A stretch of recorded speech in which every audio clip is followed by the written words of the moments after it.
Olá, meus irmãos, graça e paz seja convosco. Nós chegamos na lição 10 e essa lição, irmãos, vamos entrar nos últimos momentos da vida de Jesus. Momentos esse que, logo aqui no Evangelho de Marcos, ele começa com a oferta daquela viúva. E nos chama a atenção porque ele importa-se em se deter a essa história que acontece de fato. Jesus estava próximo ao templo. E ali naquele momento, ele viu todas as pessoas depositarem as suas ofertas. E quando aquela mulher chega ali, lembre-se que existem dois pontos cruciais.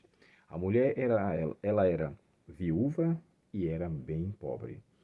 Nesse sentido, Jesus olha para aquela mulher e louva a sua atitude, não pelo valor monetário.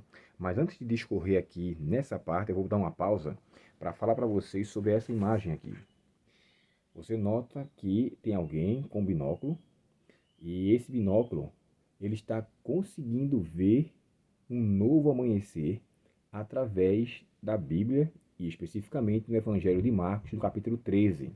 Então, o que a gente entende aqui? O Evangelho de Marcos é encontrado, tanto no capítulo 13 quanto essa última história, que é a final do capítulo 12, o que Jesus estava querendo enfatizar sobre os eventos do tempo do fim.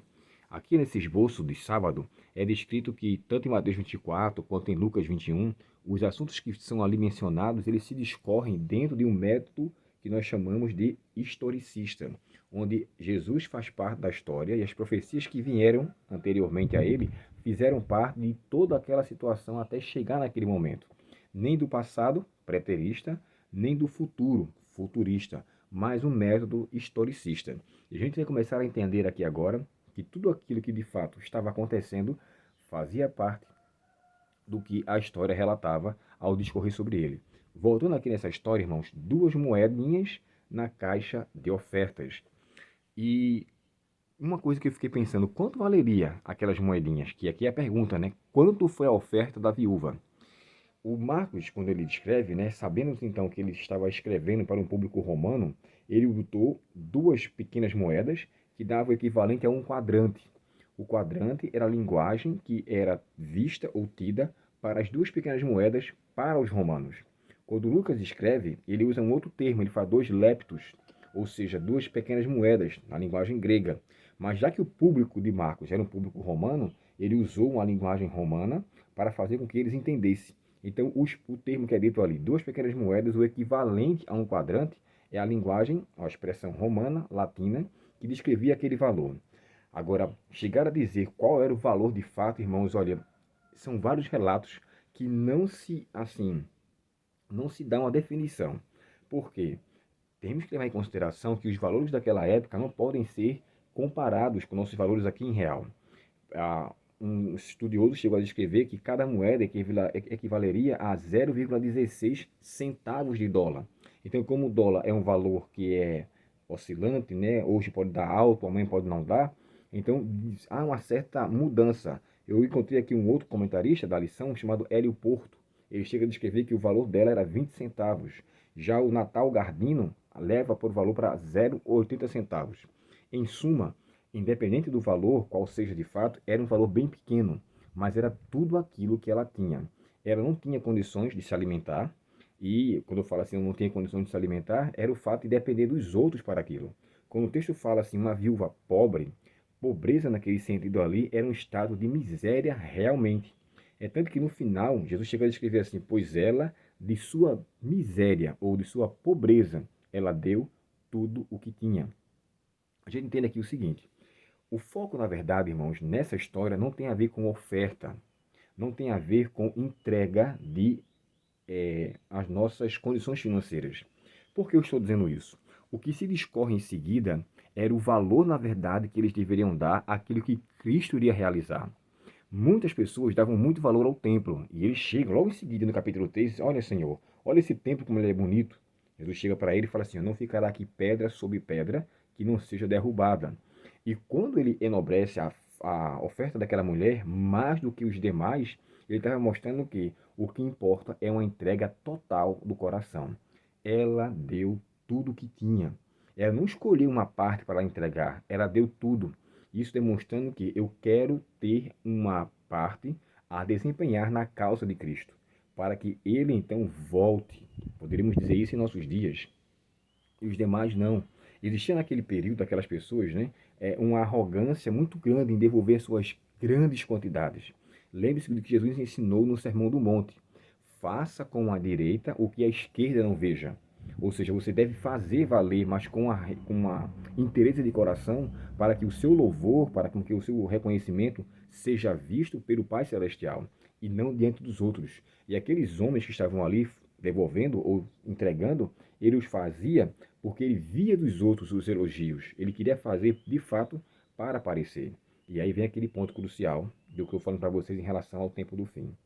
Jesus morreu como o Salvador. Deus deu o mais valioso que ele tinha, que foi o seu filho.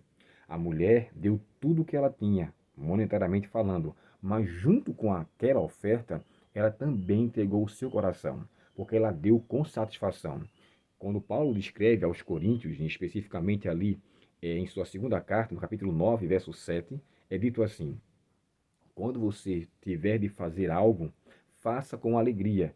E o texto chega a dizer bem claro assim: Deus honra o que dá com alegria. Então, esse era o propósito daquela mulher. E aí vem aquela pergunta: nós amamos a Deus e devolvemos a nossa parte a Ele com alegria? Porque se Deus entregou o seu Filho, que foi o melhor que Ele tinha para nos dar salvação, no mínimo devemos entregar a nossa vida por inteiro e não entregar uma vida parcial. É nesse sentido que eu entendo aqui que o que Jesus estava contando, e ele está parado no templo, observando as pessoas entregando ali, né, em um dos 13 baús, as ofertas que seriam entregado, ele observou aquela mulher. O que ele queria era que os discípulos posteriormente valorizassem o sacrifício que ele iria fazer e parassem de não só brigar para ter um lugar mais próximo de Jesus, não só fazer menção de que o seu sacrifício não deveria de fato acontecer, porque ele era o rei, ele era o Messias. Jesus queria que, assim como a gente leu aqui, viu na ilustração, que através das profecias do Antigo Testamento, aquilo que prefigurava, o que, melhor dizendo, que predizia sobre Cristo, iria se realizar. Ele foi o melhor presente de Deus para a nossa salvação. E o que é que nós devolvemos? Até porque a expressão dons tem a ver com presentes. Deus deu os seus dons a todos os seus filhos, e eles devem fazer bom uso com alegria para devolver a Deus aquilo que ele de fato nos deu. Uma certa vez, Davi, quando terminou a construção do templo, ele disse: o que nós podemos fazer para reconhecimento de tudo que o Senhor fez por nós? Porque tudo vem de tuas mãos e das tuas mãos te devolvemos. Se nós temos a consciência, irmãos, que nós fomos criados por Deus, se nós temos a consciência que Jesus veio aqui para salvar a minha vida, eu preciso me conscientizar que eu não pertenço a mim mesmo. Eu devo a Ele a minha vida, da qual eu devo entregar a cada momento do meu ser, da minha vida, a cada minuto da minha vida. Jesus se entregou. Nós devemos, como diz o nosso hinário adventista, tudo, ó Cristo, a ti entrego, que prazer, ó meu Senhor, paz perfeita, paz completa. Então, assim, é necessário que haja prazer em nossa entrega, porque Deus entregou seu Filho para nos dar o maior de todos os prazeres, que é a vida eterna. Portanto, independente do valor que você vá devolver em dízimo e oferta, o faça com alegria, faça com fidelidade. No final da lição, aqui ele chega a escrever assim: a infidelidade da administração financeira da igreja não nos é licença para que a gente possa então não ser fiel a Deus. Não justifica. Cada um responderá com Deus a sua infidelidade. Mas isso, por mais tentador que seja, não nos dá o direito de reter aquilo que pertence a Ele. Deus lhe entregou tudo. Temos a consciência de entregar a Ele o melhor que nós temos. Que o melhor que nós temos é a nossa vida. As ofertas e os dízimos são uma continuação de uma entrega de um coração que foi devotado a Deus completamente. Que Deus nos abençoe e nos faça sermos de fato inteiramente fiel a Ele de corpo, alma e espírito, por inteiro, por completo. Oremos ao Senhor nesse momento. Querido Pai Celestial, obrigado pela Tua palavra, obrigado pelos Teus conselhos e suplicamos, ó Deus, que o Senhor nos auxilie para que possamos fazer valer toda a Tua vontade em nossa vida. Perdoa, Deus, nossos pecados e nos ajuda a sermos fiéis a Ti em tudo aquilo que o Senhor nos pede. Dá-nos um bom restante de tarde e que a tua presença seja conosco. Te pedimos em nome de Jesus. Amém. Deus muito te abençoe. Eu estou em um lugar diferente, estou na casa da minha irmã e precisei vir até aqui para fazer um tratamento, não aqui, né? Mas um exame que irei fazer amanhã. Peço que vocês possam orar para que Deus intervenha nesses exames e que no final de tudo possamos estar em paz com Deus e continuar o nosso trabalho para o glória do seu nome. Deus muito te abençoe e até o próximo estudo, se Deus quiser. Até logo.